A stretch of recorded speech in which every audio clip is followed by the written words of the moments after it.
आज हम बात करेंगे एक ऐसे टॉपिक पर जो भारत के करोड़ों गेमर्स, गेमिंग कंपनियां और यहां तक कि बैंकों को प्रभावित करने वाला है। जय हिंद दोस्तों, मेरा नाम है मोहम्मद राशिद। स्वागत है आपका हमारे चैनल पर।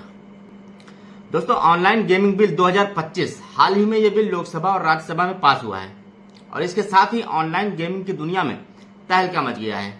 लेकिन ये बिल है क्या, ये क्यों लाया गया और इसके किन किन घटनाओं का कनेक्शन है? अगर आप गेमिंग करते हैं या गेमिंग से पैसे कमाते हैं तो ये वीडियो आपके लिए बहुत जरूरी है। तो चलिए शुरू करते हैं। सबसे पहले ये समझते हैं कि promotion and regulation of online gaming bill 2025 आखिर है क्या। ये बिल भारत सरकार ने 20 अगस्त 2025 को लोकसभा में पेश किया और इसे बिना ज्यादा बहस के पास कर लिया गया। इसका मकसद है ऑनलाइन गेमिंग को रेगुलेट करना, यानी नियमों में बांधना। लेकिन इसमें एक बड़ा ट्विस्ट है, ये बिल ऑनलाइन मनी गेम्स को पूरी तरह बैन करता है। ऑनलाइन मनी गेम्स वो गेम्स हैं जिनमें आप पैसे कमाते हैं, पैसे लगाते हैं और कमाते हैं और जीतने पर पैसे मिलते हैं, जैसे कि ड्रीम 11, MPL यानी mobile premier league, Zupee, games craft वगैरह। ये बिल कहता है कि चाहे गेम स्किल बेस्ड हो, चाहे फैंटेसी स्पोर्ट्स या चांस बेस्ड यानी जैसे जुआ, अगर उसमें पैसे लगाकर पैसे जीतने का मौका है तो वो बैन होगा। लेकिन ई स्पोर्ट्स और सोशल गेम्स को बढ़ावा दिया जाएगा, बशर्ते उनमें कोई दांव या सट्टा ना हो। अब हम जान लेते हैं इसके मुख्य प्रावधान क्या है। हम इसे 5 मुख्य बिंदुओं पर समझ लेते हैं। देखिए, पहला है बैन ऑन मनी गेम्स, यानी कोई भी ऑनलाइन मनी गेम्स ऑफर करना, उसका प्रचार करना या उससे जुड़े पेमेंट्स प्रोसेस करना गैर कानूनी होगा। और दूसरा है बैंक पर रोक, यानी बैंक और पेमेंट सिस्टम्स को मनी गेम्स से जुड़े लेन देन करने की मनाही होगी। और तीसरा है इसमें सख्त सजा का प्रावधान है, यानी उल्लंघन करने पर 3 साल तक की जेल और 1 करोड़ तक का जुर्माना हो सकता है। बार बार अपराध करने पर 5 साल तक की जेल और 2 करोड़ का जुर्माना भी लग सकता है। चौथा पॉइंट की अगर हम बात करें प्रावधान की, तो वारंटलेस सर्च, यानी बिल में प्रावधान है कि अधिकारी बिना वारंट के फिजिकल या डिजिटल जगहों पर तलाशी ले सकते हैं। और पांचवा है नेशनल गेमिंग अथॉरिटी, यानी एक केंद्रीय अथॉरिटी बनाई जाएगी जो गेम्स को मॉनिटर करेगी और शिकायतों का निपटारा करेगी। दोस्तों, अब सवाल यह है कि सरकार को यह बिल लाने की जरूरत क्यों पड़ी।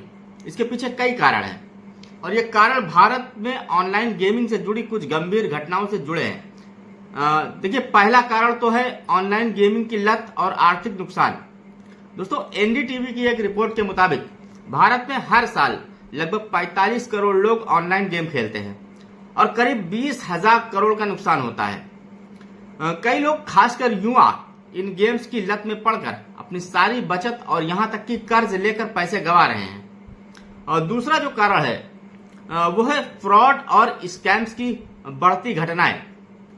दोस्तों, एक्स पर एक पोस्ट में बिहार के हिमांशु मिश्रा की कहानी आप सबने सुनी होगी, बहुत वायरल हुई थी, जिनके ऊपर ऑनलाइन बेटिंग गेम्स की वजह से 96 लाख का कर्ज हो गया।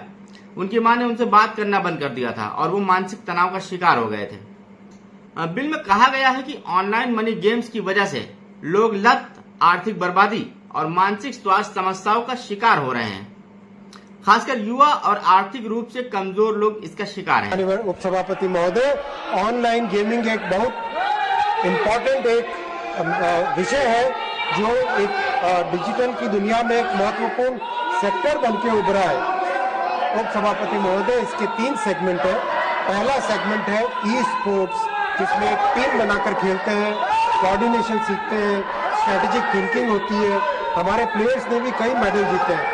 इस बिल में ई स्पोर्ट्स को प्रमोट किया जाएगा, उसके लिए एक अथॉरिटी बनाई जाएगी और इसको एक लीगल रिकॉग्निशन मिलेगा।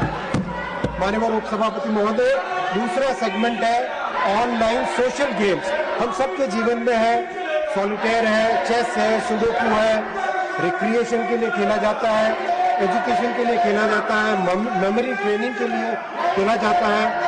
इस बिल में ऑनलाइन सोशल गेम्स को प्रमोट किया जाएगा, इनकरेज किया जाएगा, अथॉरिटी बना के।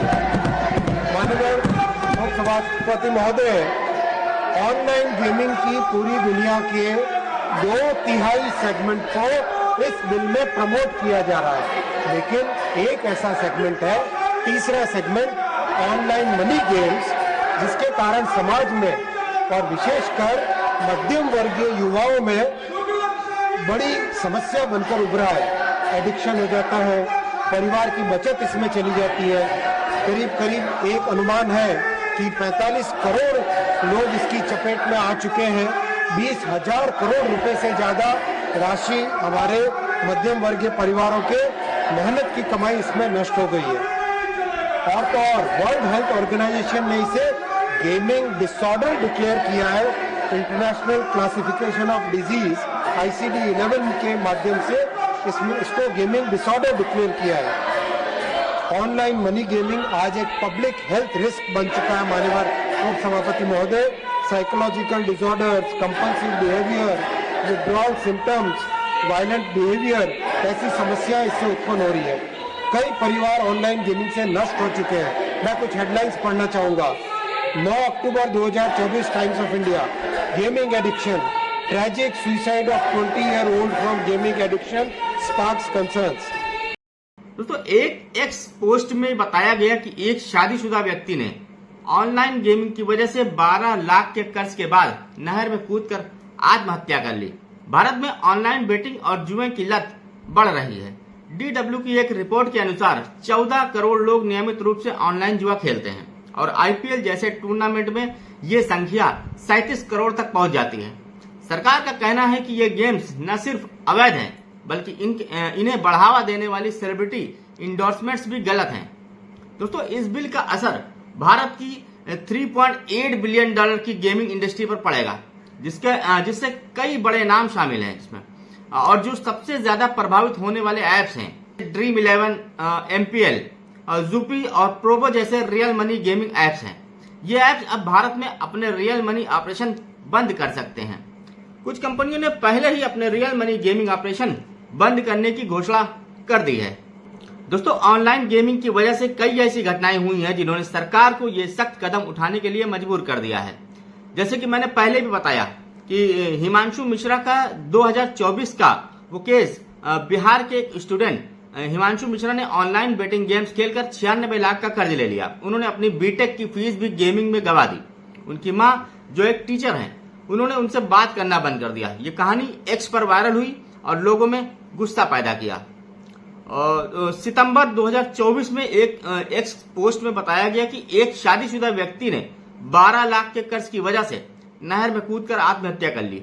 ऐसे कई मामले सामने आए जहां ऑनलाइन गेमिंग की लत ने लोगों को मानसिक और आर्थिक रूप से तोड़ दिया। दोस्तों, ऐसे कई गेम हैं जिनमें गेम ऑफर्स के जरिए यूजर्स से लाखों रुपए ठगे गए। दोस्तों, क्रिएटर और बॉलीवुड स्टार्स इन ऐप्स का प्रचार करते हैं, जिससे युवा आकर्षित होते हैं। बिल में अब ऐसे विज्ञापनों पर भी सजा का प्रावधान है। हर सिक्के के दो पहलू होते हैं। इस बिल में भी कुछ फायदे और कुछ नुकसान भी हैं।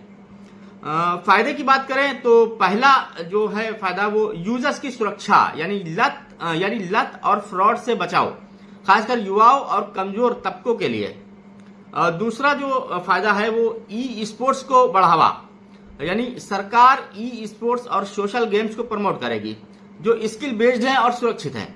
तीसरा है रेगुलेशन, यानी एक केंद्रीय अथॉरिटी गेमिंग को मॉनिटर करेगी जिससे पारदर्शिता बढ़ेगी। तो चौथा है अवैध जुए पर रोक, बेटिंग और जुए की लत को कम करने में मदद मिलेगी। अब दूसरे पहलू की अगर बात करें, यानी नुकसान की अगर हम बात करें, तो देखिए रियल मनी गेम्स पर बैन से गेमिंग इंडस्ट्री को काफी आर्थिक नुकसान होगा, जिसमें नौकरियों का भी काफी नुकसान होगा। लाखों नौकरियां खतरे में पड़ सकती हैं। और तीसरा जो है वो है अवैध प्लेटफॉर्म का खतरा। यूजर्स अनरेगुलेटेड और अवैध एप्स की ओर जा सकते हैं, जिससे फ्रॉड बढ़ सकता है। अब इससे बचने के लिए सबसे पहले तो आपको संदिग्ध ऐप से बचना है। हमेशा वेरीफाइड और रेगुलेटेड एप्स का इस्तेमाल करें। कहीं भी पर्सनल डिटेल शेयर ना करें, यानी क्रेडिट कार्ड या बैंक डिटेल्स देने से पहले ऐप की विश्वसनीयता चेक करें। तो दोस्तों, अगर ऑनलाइन गेमिंग बिल की बात करें तो ये बिल एक तरफ तो गेमर्स को लत और फ्रॉड से बचाने की कोशिश कर रहा है, लेकिन दूसरी तरफ ये भारत की गेमिंग इंडस्ट्री को भी बड़ा झटका दे सकता है। कुछ लोग इसे सही मानते हैं तो कुछ इसे बहुत सख्त बताते हैं। आपकी क्या राय है? क्या आपको लगता है कि रियल मनी गेम्स को पूरी तरह बैन करना चाहिए सही है, या सरकार को स्किल बेस्ड गेम को अलग करना चाहिए? आपकी राय कमेंट में जरूर बताएं। अगर आपको ये वीडियो पसंद आया तो लाइक करें, शेयर करें और चैनल को सब्सक्राइब करें। हम मिलते हैं आपको किसी और टॉपिक के साथ किसी और वीडियो में। तब तक के लिए जय हिंद।